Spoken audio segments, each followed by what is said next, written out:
Hey guys, how we doing? Thanks for tuning in. This is the BarstoolDMV-Baltimore Podcast. I think it's episode 15. I think that's what we're up to. We are joined by Banks as always, and we have our guest with us this week. It is Sam Alaska, the Nats writer. What's going on, guys? How we doing? It's going well. Thanks for having me. Of course, It's going good over here. We're having a splendid day. Terrell Suggs was in jail when I woke up this morning, so, just another day in the life of a Ravens fan. Yeah, I mean, I guess this offseason hasn't been as bad for those Ravens arrests as it was a few years ago, but it's never a good thing to wake up and see that aging pass rusher who is coming off his injury is sitting in jail. But if we're being honest, a suspended license and not paying parking tickets, it's obnoxious that it's such a menial arrest, but all anybody's going to read is Ravens blank arrested, and then it's just going to be like, oh, the reputation, oh, the Ravens, all that bullshit. So I'm just more annoyed than anything. I wrote that blog today where I really don't give a fuck. Like, I would prefer my players not to be scumbags, but it is what it is, and I'm still going to root for my team, and I'm done. I've never been embarrassed by it, but I'm done trying to apologize for it or whatever it might be. So, he's a dumbass. It is what it is. So. Yeah, I mean, like I said, when I first read it, Terrell Suggs arrested. It was like, oh shit, let's see what he did now. I know. I read the same thing. I was like, oh, here we go. And then it came out, and it was like, oh, park ticket. It's like, all right, well, whatever. I don't care. But I'll say this right now. It's a little sketchy, to be honest, but. He said he went to that Mexican restaurant to make a call. Motherfucker, you don't have your cell phone on you? It's 3 a.m. Like, what do you mean you had to go to a Mexican restaurant to make a phone call? That's why I think there's something fishy. I think something's going to come out in the next few days. There's definitely something fishy. I don't know if it's going to come out or not, but whatever. Yeah, well, yeah. As long as he's healthy and he's on the field, whatever. Yeah, that's true. So we talked about that real quick. We will jump right into. We're gonna do something a little different now. We're gonna go some Nats talk, which we're not very big Nats fans, obviously, but we have Sam Alaska, the Nats writer, who has always been mysterious, I think, to everyone around. Pretty mysterious. Everyone thought I was from Alaska. Some people thought I was Samal Aska, like a Middle Eastern. Samal Aska. That's interesting. Yeah, I've never thought about that, but that would be a good one. We honestly didn't know anything about him. We just put a face to the name about 3 minutes ago. He's been mysterious to us too. I mean, we've just had a couple DMs here and there, and that's it. So yeah, but I am probably going to call you Samal Alaska now. That's awesome. I might just change my name. Yeah, go for it. No, yeah, but like I said, I think the real only thing we knew that you were fake fired / real fired by our wonderful boss Nate. So, do you have anything on that? What was going on there? I know he's been fake fired a bunch of times. I still have had my job the whole time. So, yeah, you've never been fake fired? I don't think Nate's ever fake fired me. Nate keeps us on our toes, that's for sure. He is a complete wild card, and I think that we've got a band of wild cards here. I mean, Sam Alaska dropping Andre Bloch blogs out of nowhere. I mean, shit like that. I don't know where that comes from. Oh, actually, I've got an Andre Bloch jersey right here. Is that the Chinese one, right? Yeah. Okay, I can't find it, but. The listeners can't see it anyway, but we'll just pretend we're looking at one, and it's beautiful. Yeah. Wow, that's a great looking jersey. Yeah. But awesome. I'm a huge Bloch fan. Follow him a bit in China. I don't know. I love the guy. Bulletproof, baby. Sometimes you don't need a reason why. You just love your guys. I remember when he got drafted, and they were telling the story about how he got shot through his wrist, and that was his nickname, was Bulletproof. So after that, I was like, oh, this guy's a beast, and then he played, and I was like, oh, this guy sucks. So whatever. No, yes. So you're our Nats guy. So how did you become a Nats? Or all right, we'll start off. How did you first get to Barstool? What was your journey here? How did I get to Barstool? So I first started reading, let's see, 5 years ago maybe? So a long time ago, for me anyway, because I'm a college kid right now. And I actually wrote a sample blog for the Nats maybe 2 years ago. Nate didn't really like it, I don't think. And then I wrote it again last summer, and then like didn't get any responses. Kept it up for a week or two, and then I actually went on vacation with my family to Ireland, and I didn't read any of the emails. And then when I got back, like maybe 9 days prior, Nate sent something like let's do this, but I didn't see it, so I responded, and then it worked out. My first post came up, I think at the All-Star break. It was the Nats report card. Ian Desmond didn't do too well on that, but The one thing about Nate is I know he's a stickler, or like the biggest reason he won't hire a given person is because they're not dependable. So probably the worst thing you could do after he might have extended an offer for you to come on board is to just disappear for 9 days. like That's how you end up getting fake fired a whole bunch. But you know, I've been there a whole bunch. It's because we butt heads a bunch. But whatever. Yeah. So That's, as for how I became a Nats fan, I grew up in Virginia, but then I moved actually to the Northeast when I was like 8 years old. My little league team there was the Nationals. My town starts with a W, so like the cap is similar to the Nationals. So I decided to stick with that. Became a huge Nats fan. So you were Okay, yeah. The weirdest thing to me is that it was that when you were 8 years old, you had a little league team that was the Nationals. When the Nats weren't around for me until I was like 17 or 18. Yeah, Oh yeah, true. I got to go to a few games at RFK, and that was always a blast. So Yeah. Was it actually a blast? I mean, I remember being there. I went to like the exhibition they had. It was against the Mets, first actual real game, and I remember just being like, "This is a baseball stadium," like, or this is not even this is a baseball stadium because I knew what it was. I know RFK. I mean, I grew up in the area, so I've even like seen pictures of it and all that stuff. But I went into the place and I was like, "They're gonna play a baseball game in this place? Are you fucking kidding me?" So RFK was an eyesore. almost got a home run ball. I didn't, but almost got it. So that was probably who was mashing balls in that era. They had a There you go. That's a great story. was that Adam Dunn era? Or was that pre-Adam Dunn? There was one guy that they had that would. They had Soriano for a year. He had They like didn't 40. have him. They had William that not O'Brien at RFK? one point too. I don't remember who hit it, but almost got it. Some like 35-year-old guy snatched it. And If you're in home run ball territory at RFK, you're up. I mean, that's a shot. Like you got to be up there. it was in, I think, Greatfield. Yeah, that's a shot. That's like a Utah Street home run at Camden. So have you made it to Nats Park then? I have not, no. Huh.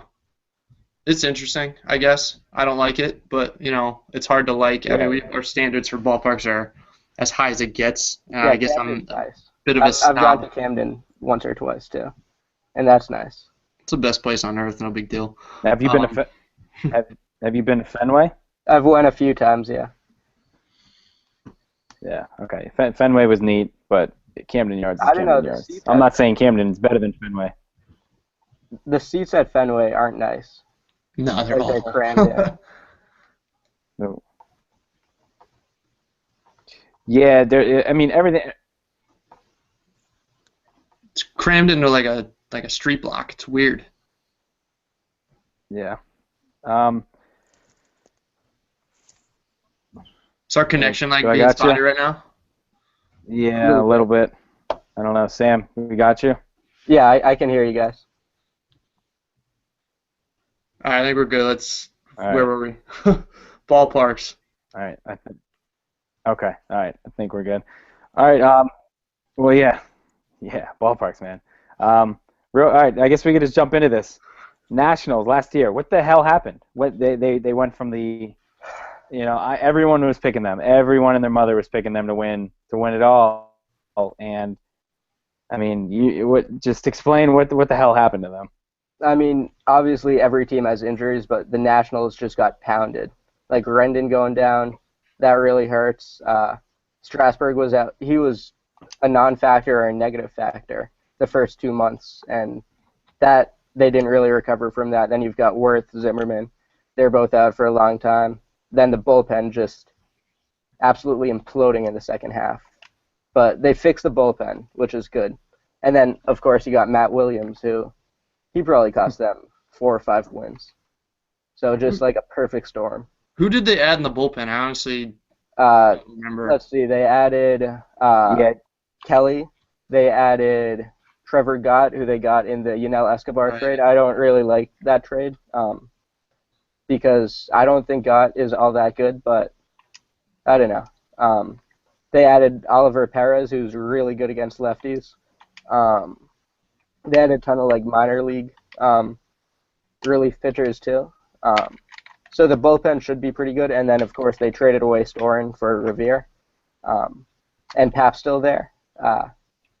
But I think the bullpen should be a lot better. That's a good trade. I think that Storen trade.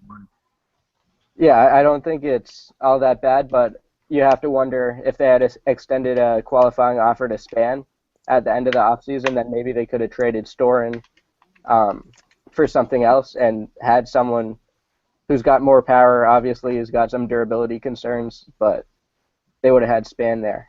But I don't know. I like Revere.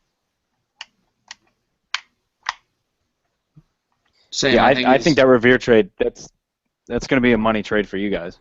Yeah. Because he was a guy that the O's were linked to last year, and now with that whole Fowler deal falling through, I don't know if there's besides for Fowler, I don't know if there's a better person to that could be like a leadoff guy for the O's than Ben Revere. So what's going on? That would have been a good one. And people just not coming to us. Like the Nationals, they've got Hayward. We offered him more money. Zobrist, we offered him more money. Leak, we were close to a deal. Wei-Yin Chen, he almost came to us. Darren O'Day. Darren O'Day. Phillips, we almost traded for. And there's another big one that I'm forgetting, too. Bud Black. Oh, Bud Black, yeah. He would have been so much better than Dusty. Bud Black. I think so, too. Who else? Chapman, too. Weren't you guys linked to Chapman? I think we were linked to him, but it was never too close, I don't think. And then there is the whole domestic violence stuff. Okay. It was O'Day, too, was there. Yeah. Yeah. Yeah, that's never a good thing. So all in all, what grade are you giving? I don't know. I don't know if do people just not want to play for the Nats? Do they not were? I mean, you'd think that if they had a chance to play with Harper, I mean, you got to think that people would jump at that chance. Just last offseason, it was like the destination place. You've got Scherzer, but yeah, I have no idea because this team, if you give them 1 or 2 pieces, they're a World Series contender. Overall for the offseason, it's tough to give them more than a B, but they did accomplish some goals. They really bolstered the bullpen. I would have liked for them to get something other than Wilson Ramos at catcher because he had a .258 on base percentage last year, and that's just not what you look for out of even a pitcher. But I don't know. All in all, they've got a pretty solid team. But oh yeah, I mean they've. I feel like they have all the pieces. Like all the pieces are there. A few, like you were mentioning, like if they got a few minor guys, then this team. I just don't see. I don't think the Mets are that good. Like I think even this going into it, the Nats got to be the team to beat in the NL East. Is that still true? I'm confident that they're going to make the playoffs. I'm not going to predict right now that they're the division winner, but if I had to bet, I would say that the Nationals win the division. Okay. I think so too. Actually, I think I don't think anything too much had to change other than just kind of a culture change. I think you just need to get Matt Williams out. There's a lot of stink going on there.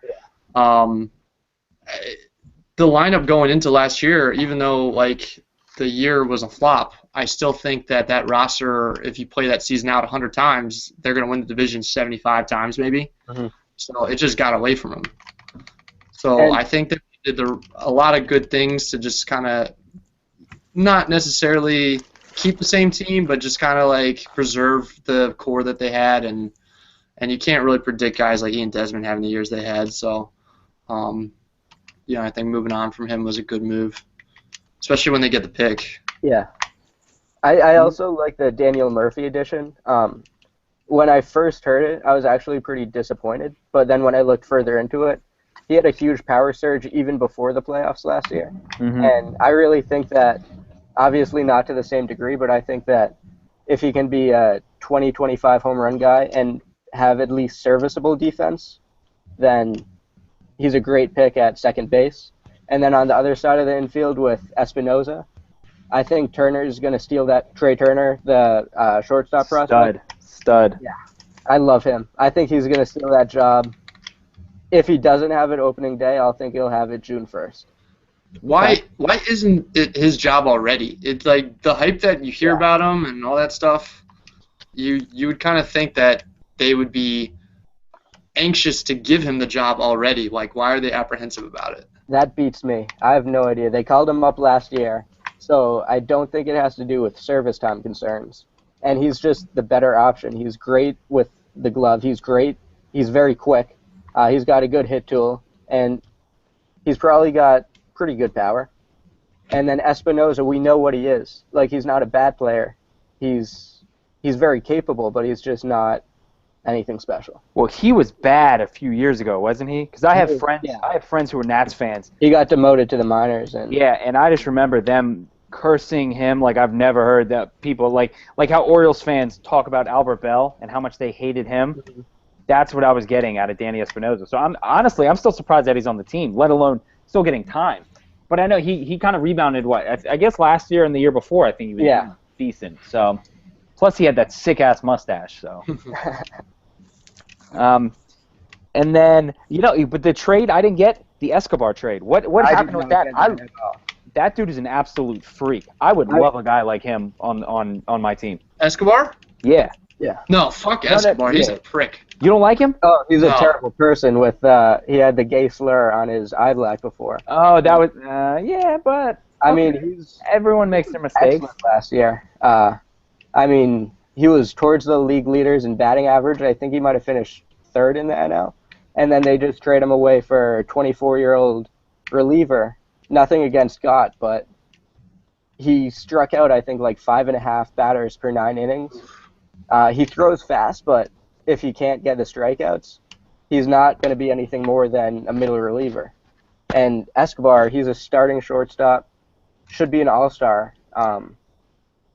I just don't get that trade.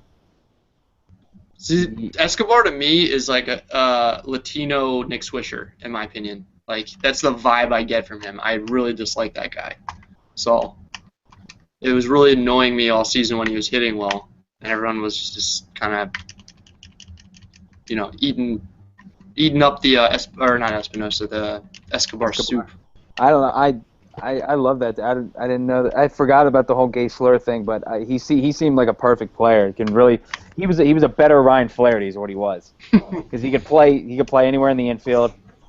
Just seemed like an absolute stud to me. So I was kind of confused once they got him out of there. But and you're basically saying that the reliever they got is a Brian Mattis, who he's probably going to be nothing more than a middle reliever, I guess. Yeah, like a lot of Nats fans really, really like Gott, and a lot of Angels fans liked Gott.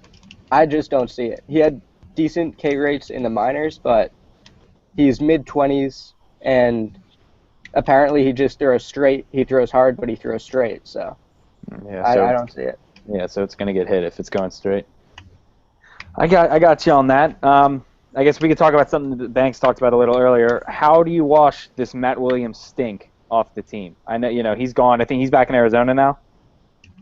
I'm actually not sure where he ended up. I thought I saw something on MLB Network, and he was in the background. Chris Rose was working out with the Diamondbacks the other day, and Luis Gonzalez, I think it was Luis Gonzalez, and I thought I saw Matt Williams. I could be wrong. I'm not sure.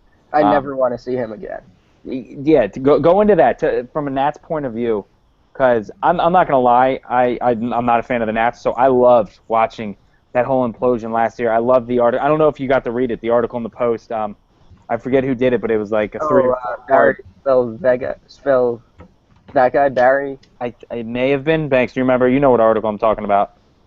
That sounds right. The Barry Svrluga or whatever. Yeah. That was yeah, that was a his great whole- piece of journalism, though. Yeah. I thought Yeah. it was a great article to read. Not because like I was eating it up with a spoon, but like it really dove into the transgressions that went into like a really talented team falling on its face. Yeah, because I feel like you never really see stuff like that about professional teams. Yeah, it's So all. that's I thought it was guarded. neat to get that behind that behind the scenes thing with Jason Worth, yelling at him because he wasn't in the lineup or he didn't get told that he wasn't in the lineup or something like that. So I don't from a Nats point of view, I'm guessing that you guys are happy for that he's gone. But how do you kind of is that stink gone with him now that Dusty's here?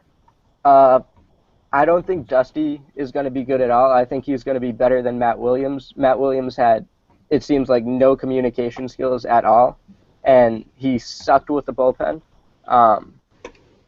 He wasn't a manager. He might be a fine third base coach. Dusty, he's a bad manager, but at least he's a manager. I would have much preferred Bud Black or someone like that, or even someone without experience. I know that they prioritize experience, but I mean, Dusty, we know what he is. He's a below-average manager. He's not going to be the worst manager. He might be the worst manager. But Go on, Banks. I was gonna say, do you think the biggest asset that he brings to the table, or like the biggest reason that they saw him as the best candidate for the job, was the fact that he has so much experience and his reputation is that he manages personalities well, or he just like manages a clubhouse well? Do you think they just said, we need a guy who can control the clubhouse, and just went and got the best guy they could for that? Or do you think they just like overlooked his whole reputation for burning out pitchers and all that stuff? I think a lot of it was just overlooking that. I think after Bud Black fell through, I know it was between Black and Baker, but I think they didn't take the best option, and they kind of just went with a known face.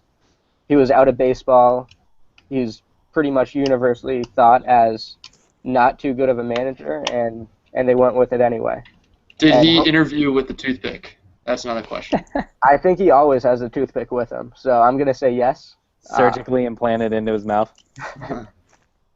Now, all right, another question. Is Steven Strasburg's arm going to fall off at one point because Dusty Baker pitches him too much? Is this going to be Mark Pryor and Kerry Wood part 2 and 3? I'm going to say no. I think Strasburg has a great year. He's going to handle whatever workload he gets. I mean, after he got back from the injury, like from June 1st on, he was lights out. He was electric. And I think that's going to continue. Now, do you think he's a free agent at the end of the year, correct? Yeah, I want them to re-sign him. Okay. Is that because I feel like the perception is, or with Nats fans, is we're moving on from Strasburg. I feel like they're already. It's almost like, Banks, would you say it's like the Orioles with Wieters last year? How everyone said, you know what, he's probably not coming back next year. Let's enjoy what we can. I think like, it's kind of. Oh, sorry. No, I mean, I was just going to say Wieters was just like, okay, this guy was supposed to be our savior. He was good, but he wasn't quite what we thought he was going to be. He's probably going to get way more money than we're willing to give him, so let's enjoy this year, and then he's gone. That was like our mentality with Wieters. Mm-hmm. I guess you're saying that's not your mentality. I think that's most people's mentality. Like Strasburg, Wieters, they were supposed to be like superstars, MVP, Cy Young, and Wieters just ended up being a very good catcher for the most part. Strasburg, an excellent number 2 starter. So people are kind of like disillusioned at them not being superstars. I think Strasburg still has what it takes to become an ace, to become a superstar, and I think that if the Nats re-sign him now, they'll save some money because he's going to have a great year this year. He's going to get a lot more at the end of the season than he would get right now. Is he a Boris guy? I don't know. I'm pretty sure he is. Oh, that sucks. I think that was a part of his signing him. That's true. I think he got one of those major league contracts like Bundy did. Yeah. No options or anything, or the options. Yeah, like it's an option every year. Yeah. He's a Boris guy. So they'll have to reach in at the end of the season, but yeah, I don't know if you know how I feel about him. Banks knows. Well, you guys seem to have a much healthier relationship with Boris than we do, so. Yeah, that's true. I mean, I don't know if Dusty Baker has like what his relationship is with Boris, but I know Buck doesn't like him. So, Was Boris Fowler's agent? no. No, it's Casey Close. He's a prick. You know what? At one point, though, I think he was a Boris guy, and he fired Boris, and that's why I was so high on him. I was like, "Fuck yeah!" Like this guy told Boris to shove one. Yeah. So he had all I can't even talk about that anymore. No, but if Strasburg's a free agent, I would love. I'm sure it's not going to happen, but talk about a guy, Banks, that I think could help the Orioles a lot is Strasburg. I mean, obviously, we could use anybody that could put the ball over the plate and maybe strike out more than 6 guys. 6 guys for 9 innings. I don't know. I just remember I'll never forget watching his first game and just what an exciting game that was for like mid-July or something like that. Yeah.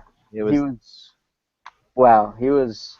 14 strikeouts in like 6 innings or yeah, something. that was unbelievable to watch. That's what I mean. That's what. And you go back and look at it. You think that hurt him because people went, "Oh, here we go. We're gonna get this every night from him."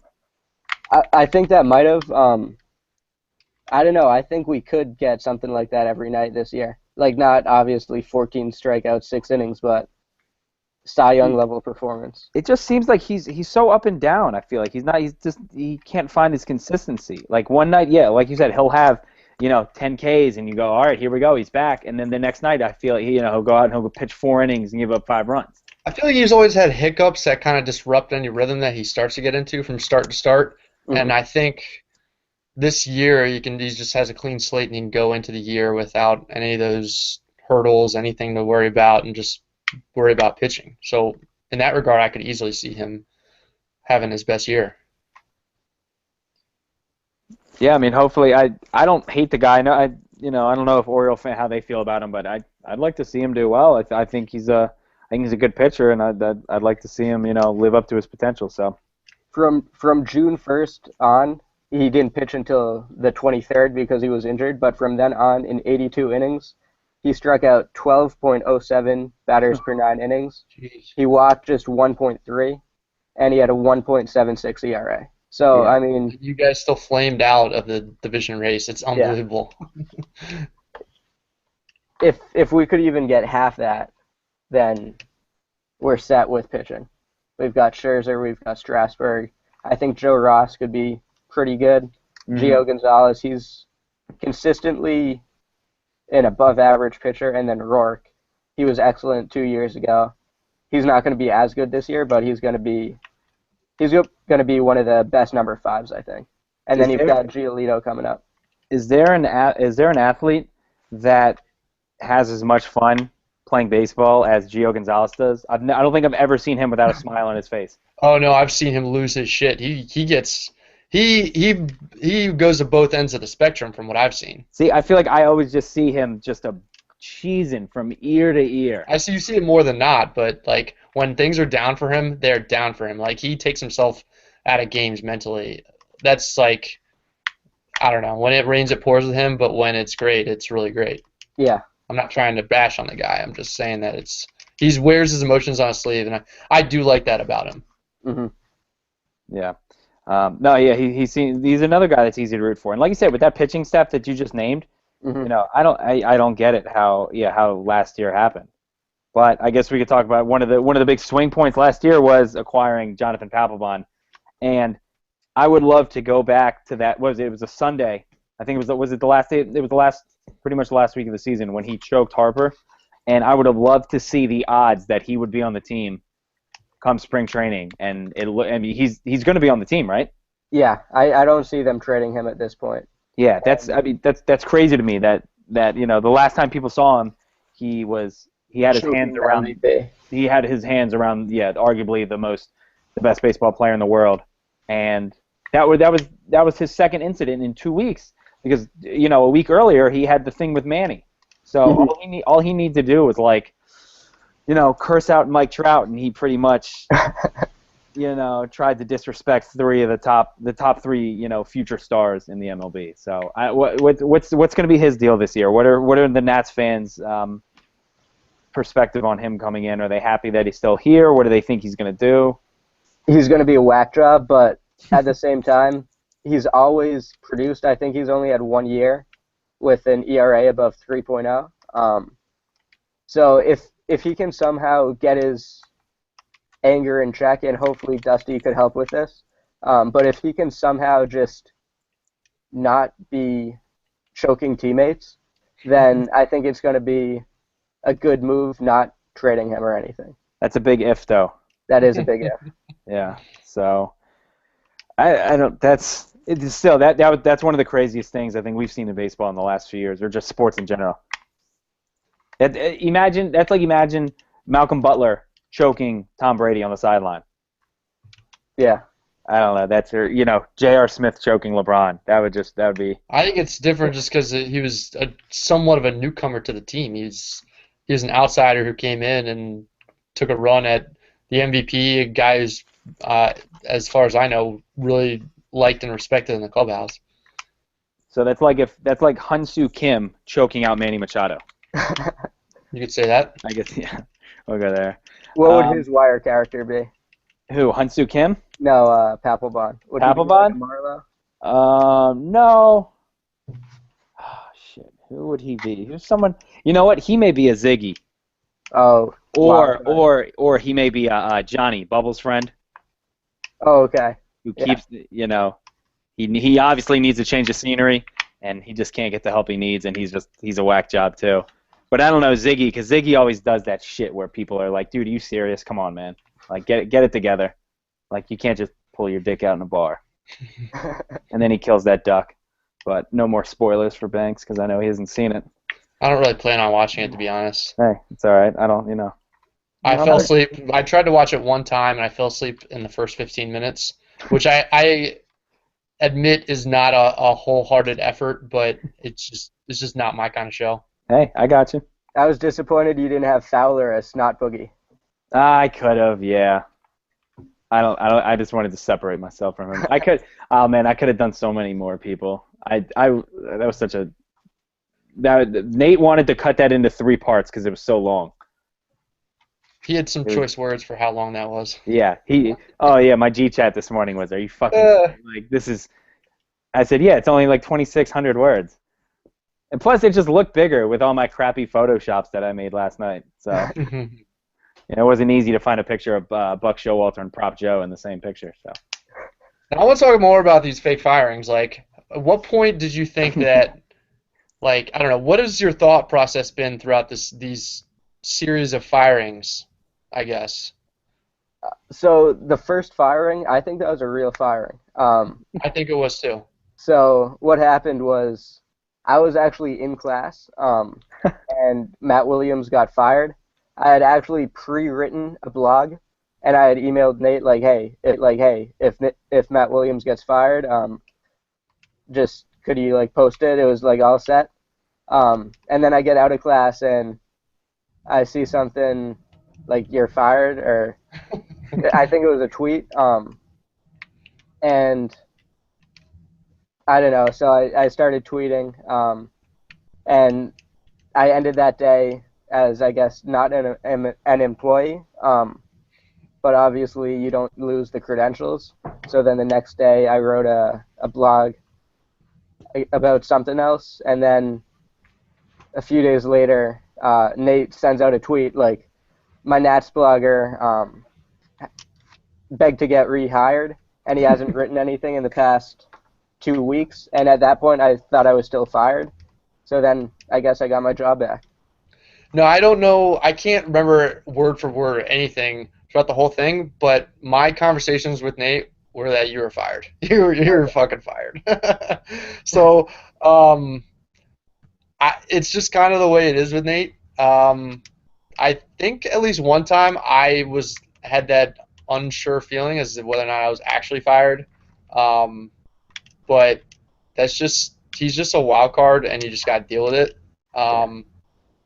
He said that you might send like a whole bunch of emails to him. That might have been early on when you got hired, that you just bombarded him with emails or something, and I don't know. At one point he wanted me to just like to supervise you just so he could not have to deal with whatever it was you were up to, and I was like, whatever. Can I say something on the emails? So Sure, absolutely. he made a blog about how I sent him 15 emails in 24 hours. Oh yeah, that's right. That same day, I checked to see how many emails I sent. It was a lot of emails. It was not even close to 15, and like most of them were just like I forgot a word or something, so sent that back in. But I don't know. I think I've definitely cut down on the emailing.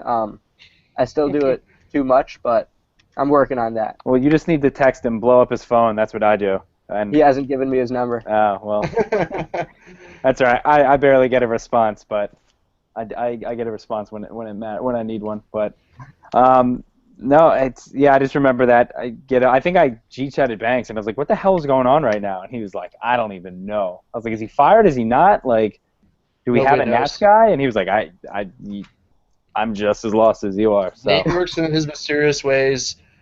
Sam Alaska's so mysterious that I don't even know if they're mysterious ways or not. So who knows? I can't, like, for as dysfunctional as Barstool is, Barstool DMV is like 10 times more dysfunctional. And I'm like, I guess I'm like the right-hand man, or I set myself up as that early on, and then I've just kind of not been pulling my weight, to be honest.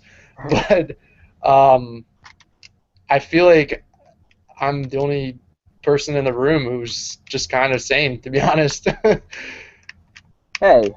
Well, we got a Snake Guy over here. We got Sam Alaska, who, bombards with emails, and yeah, I'm definitely not sane. You don't know what you're gonna get from him. So, like you said before, we're a group of Charlie Kellys.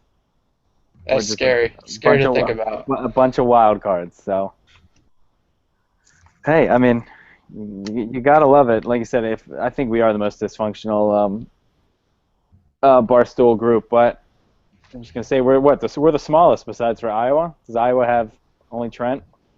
And they might have some Iowa State blogger, but it's all about tone at the top, and we're dealing with Nate, so. That's true. That's very true. But I don't know. I like our content. I think we put out some good stuff. Yeah, I agree. I still think that we would win in a Global Guts Barstool competition. We should do that. We very well might. I'm really excited about the Olympics coming up. I'm looking to dive back into that like I did. That's really where I made my name early on. So, I mean, it's 155 days away. I actually know that off the top of my head. So. County. Yeah. Nice. Yeah. All right. So we're gonna have some good Olympic coverage. We'll be doing Orioles and Nats too. I like that. All right. I guess we can close up on the Nats real quick. One last question. In what is it? The 2019 season, Sammy, where is Bryce Harper going to be playing? I think he'll be playing with the Nats. I think they'll give him something like $400 million, and he'll come back. I think it's going to happen too. I think the Nats have pulled so much money out of their ass that I just didn't think that they had the budget for, and they've just made it happen. Like starting with Jason Wirth, why are you giving this guy this much money when whether or not you think he was that good was I don't think he was worthy of that contract at that time. Mm-hmm.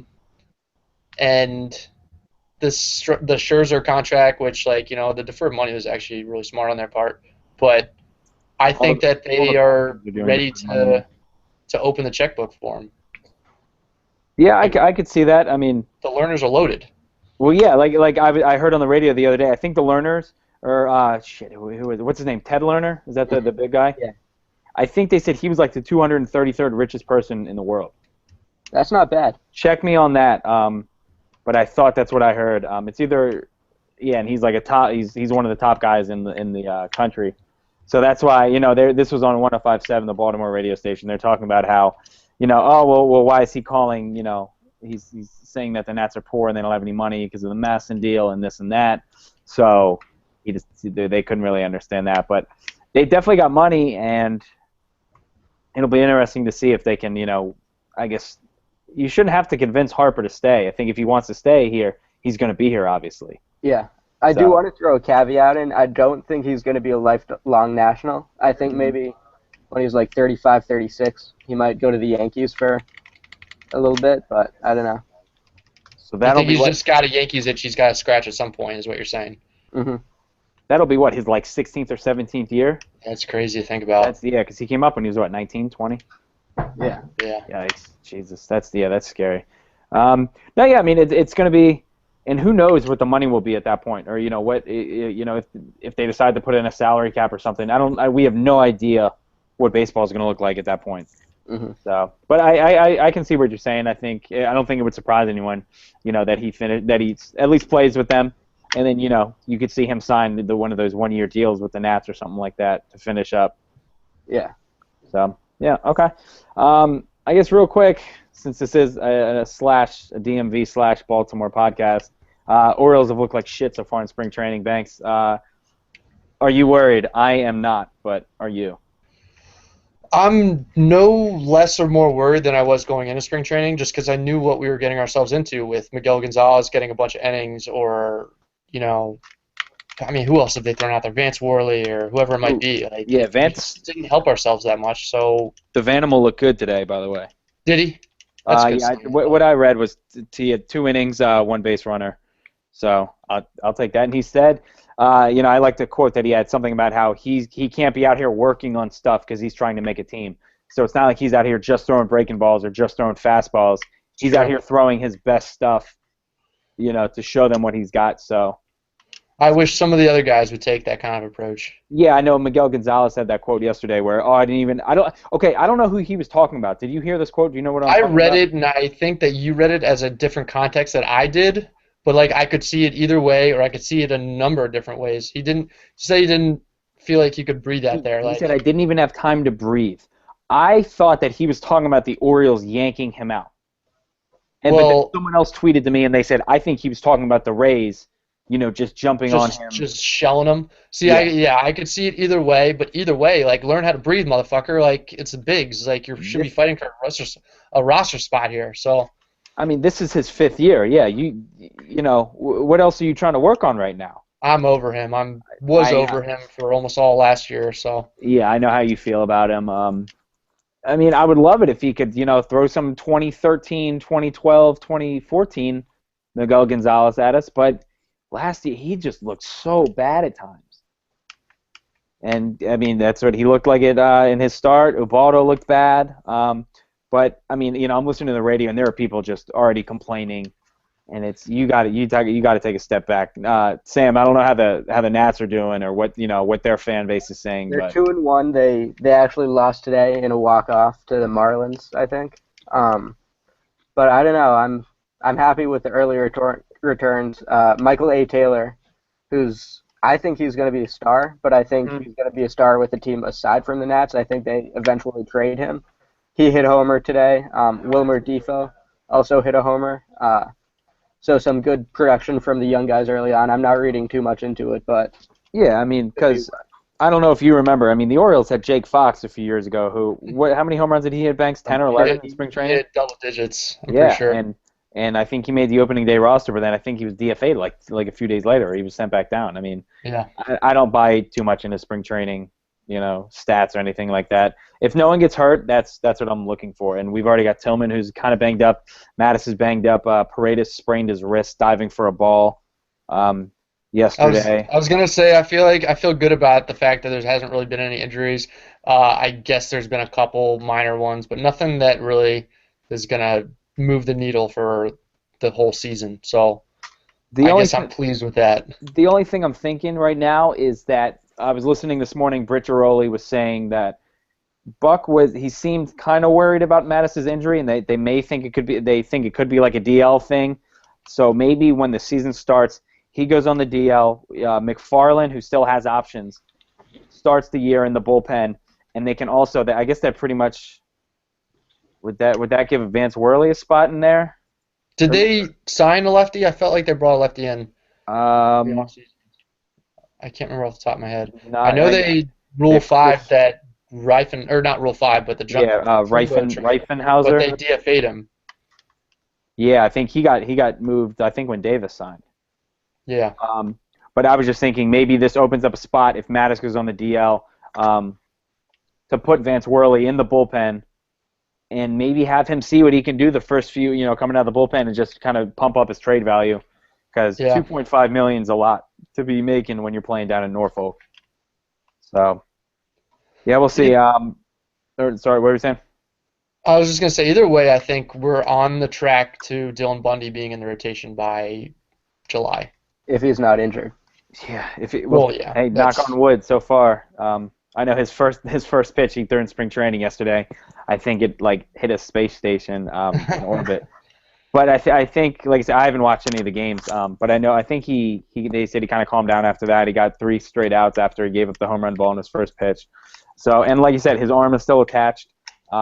And there's no reporting that he's injured yet. So I think Buck said that this is the highest his velocity was the highest they've seen since he was since his Tommy John surgery. So with him it's baby steps. It's you got to walk before you can, or you got to crawl before you can walk. So we'll see. Yeah, like you said, we'll see where he's in July and if he's making starts for them. So yep. Well, I'm kind of excited to see what he can do. So what do you guys think of Gausman? Stud. I love him. Yeah, he's got good stuff. I think his peripherals were pretty good last year, and he just didn't have a lot to show for it. I think this year he makes a big jump, and maybe he even gets good luck instead of bad luck and has a really knockout year.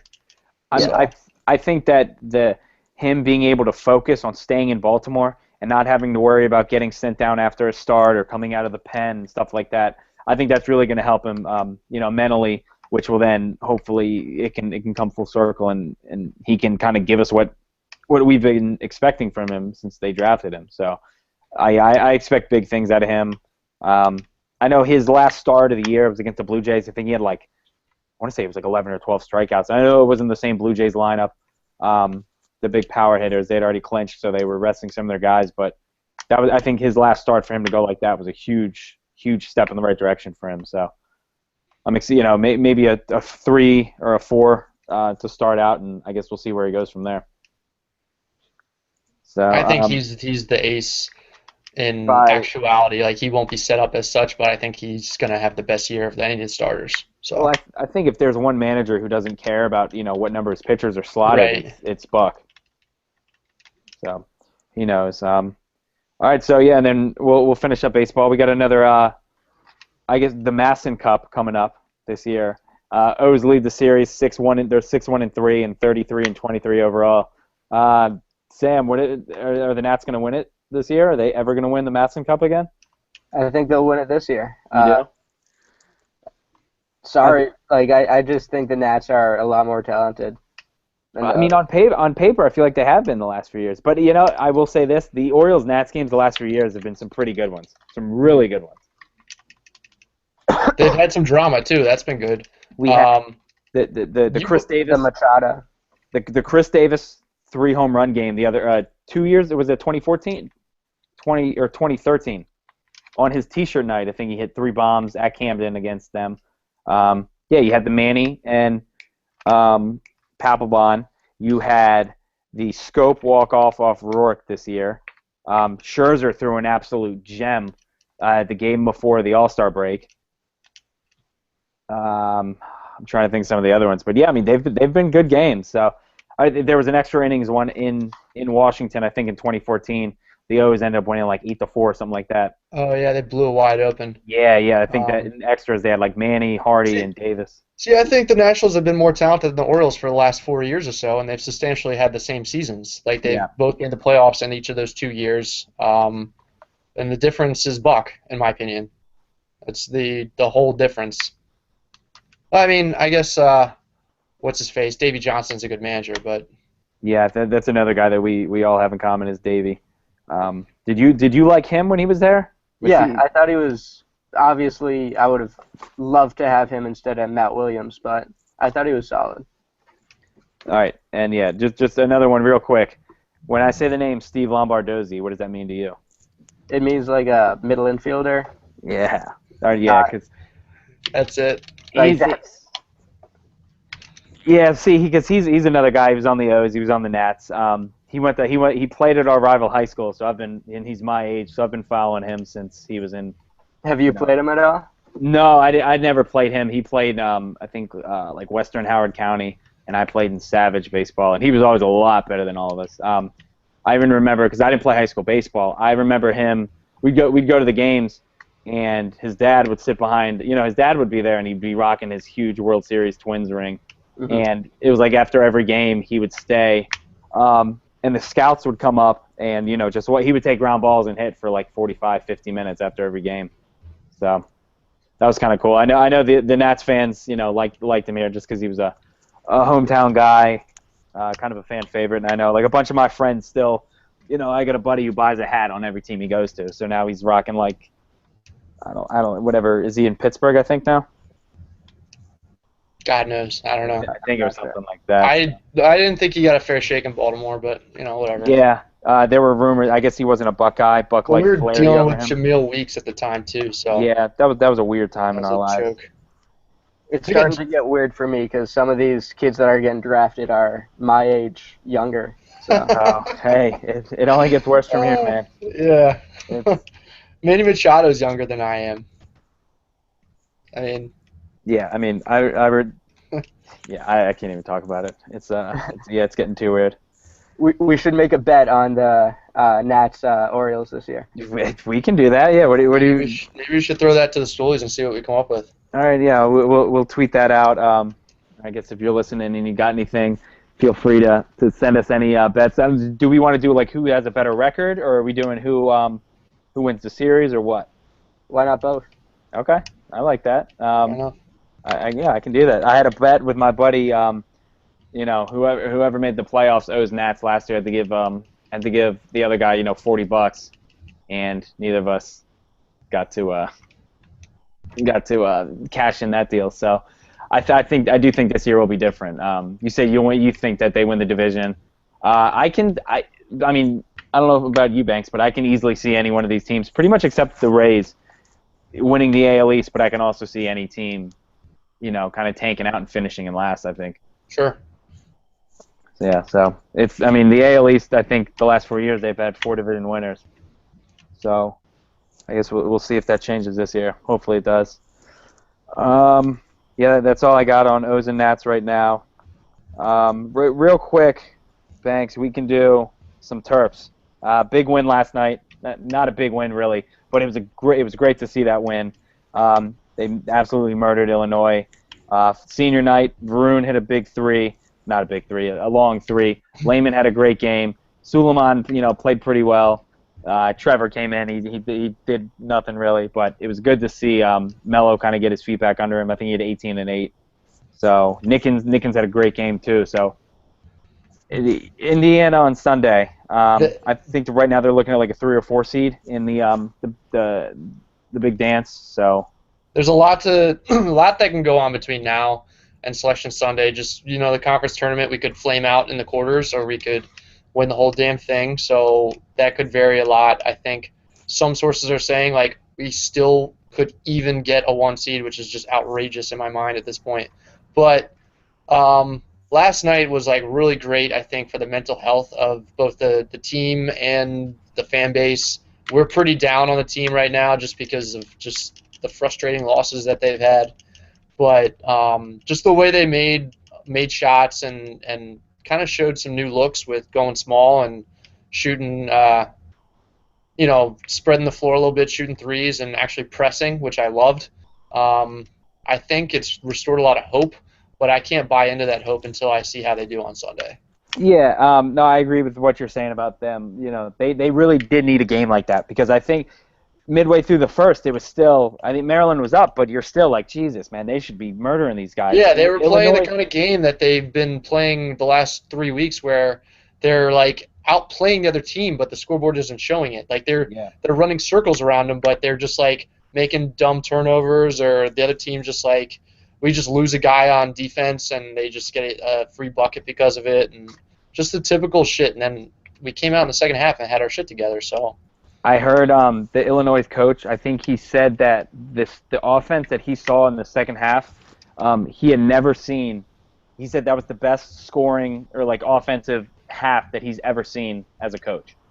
He was like, it was, they were just, and it really was. They were hitting everything. I think they finished, 14 for 25 from three? They were hitting everything, but also they were just running really good sets. Like, they were earning those open shots. They were just running circles around those guys. And, like, we're far, supremely talented than Illinois and all that stuff. And we were going to run them tired either way. But I think it was just really good to see us make those shots when we earned them and all that. So. Yeah, I think, that Illinois game came at the perfect time. Kind of, get their spirits up a little bit. The Indiana game on Sunday will be tough. It'd be great if they could pull it out. I'm not sure if they can. I feel like they've had so many litmus test games in the season already, but now it's like this feels like a litmus test game. Yeah. You've had, I don't know. It's do or die time. It's not do or die time yet, but like, it's, I don't know. The time to learn and grow and show the country something is over. It's time to produce.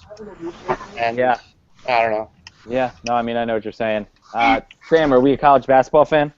Not too much, no. Like, I watch March Madness, but that's about it.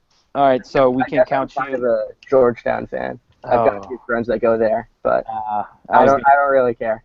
We were going to extend an invite to the Terps bandwagon, if you wanted to be on it. I'll join the Terps bandwagon. Boom, there it is, Dirty Terps, baby. I like it. You just have to have Maryland winning it all, and we can be all right. We'll be cool. All right. No, yeah, like we were saying, Banks. I think because I think they're locked into the double bye now. Can they can get up to a 2 seed in the Big Ten tournament? Yes. I don't know all the tiebreakers and stuff like that. Me neither. It's so crowded up there, but we clinch a double bye, and that's really the big thing. So they'll play Friday is their first game, I think? Friday, I believe. Okay. So. Yeah. Should be a good tournament. Hopefully, I think they'll end up with, I think the last time I saw it is they were matching up against, Ohio State. That works for me. They were on the side of the bracket with Ohio State, and if they won that game, they would win. Then I think they would play the winner of I think it was Wisconsin and Purdue, which I would almost rather have that than play the winner of Michigan State, and I think it was Michigan. We're gonna have to play somebody tough in the semifinals should we get there. So it's whoever it is. We got to show up. Yeah. We're gonna play our game. We got to press. I love the press. It's a new thing that worked out well against Purdue. Given that Purdue's guards are terrible, but I think that it's something that plays to our skills as well, with Layman in the middle with his long arms, filling up passing lanes and all that. So. Yeah. We were talking about this earlier. I've given Jake Layman a lot of shit over the past 4 years, but it's been great to see him kind of make me eat those words. He might be the MVP of this team at this point. Yeah, which is crazy to think, but defensively you can't really quantify it, but he's been lights out. Yeah, and if you would have said that, 10 weeks ago, I think that you would have thought that something had gone horribly wrong and, Melo had got injured. I kind of have, but yeah. If things had gone that, say things have gone that bad, they're still, they still have a good chance to make a run, I think. Absolutely. So, yeah, you can't ask for much more than that. And like I tweeted last night, Jake, he went through some tough times in Maryland. He easily could have left when all those other knuckleheads did, and he didn't. He stayed. And he kind of, he made himself a nice little legacy here. I think he's a fan favorite. I think the guys really like playing with him. I know Turgeon loves him, and the fans like watching him. So good for him for sticking on. And also, I'll talk about this real quick. I know we were supposed to have Andrew Terrell, number 24, grabbed a rebound last night. No big deal. From the Terps on, some scheduling stuff didn't work out. We're going to try and get him on or someone on pretty soon, maybe in the summer after the tournament dies down. I know that, the team, they kind of need to focus. They got a lot of shit going on. So thanks to him for, trying to make it happen. Things just didn't work out. Other than that, I think we got the Caps going for 100 points tonight if they win. I think they were down 2-1 last time I saw. We got that. Like we talked about at the beginning, Terrell Suggs was arrested. Banks, do you got anything on the Flacco extension? Do you want to say anything real quick? We're running a little bit long here. I won't go in too deep on it, but it's really great to have a quarterback have some stability for more than even 3 years. We're looking at 14 years of Joe Flacco at least. So it's been a blessing, I guess. So I'm lucky to have him as a quarterback. You know, I'm pleased. Yeah, like we were talking about earlier, coming from a fan, who has seen quarterbacks like Ryan Fitzpatrick and Jake Locker and Charlie Whitehurst and Zach Billy Mettenberger Volek. and all those guys and Vince Young, suit up since Joe Flacco has been in the league. And then Sam, you said you're a Patriots fan. I am. I'm not a big football fan though. Okay, yeah, but you can still, I'm sure that you appreciate having. What do you do outside of baseball? Baseball is my main one. Focus a lot on baseball. Watch some basketball. Wizards fan. Yeah. True. And then I watch all the Patriots games. But gotcha. Well, yeah. I mean, like you said, I know we're running a little long. But yeah, you guys are. Fuck you guys and your quarterback stability and your good teams and all that. But, good-looking quarterbacks, great hair. Hey, all right. If we're being honest, Charlie Whitehurst is not a bad-looking quarterback. Jake I'll Locker give is him a that. bad-looking guy. Vince Young he looks like Mr. Potato Head. And I think Mariota's a saint. So yeah, we'll see. You guys have your preppy quarterbacks and your flowing hair and all that stuff. Whatever. I don't know. Is there anything else to talk about? Banks, you got anything? I think we're good here. Sam, you got any last words for the viewers? follow me at Sam Alaska. Attaboy. Or S Alaska Barstool. Yeah, S Alaska Barstool. Always marketing. The king of tags on the dashboard, by the way. I don't know if people know what we're talking about, but so many tags. I like it though. I've been trying to keep up. I'll throw 10 or 15 in there every once in a while. Keep everyone on their toes. I think that's it. Banks, as always, thanks for coming on. Sam, glad you made the time to come on with us. It was good having you. Nice to finally hear the voice and kind of get the background information on the fake firing / real firing / Andre Bloch, and everything like that. So yeah, like I said, follow me on Twitter at BarstoolRDT, at BarstoolBanks, and then at S Alaska Barstool. I think that's it. Later, guys. Thanks for having me.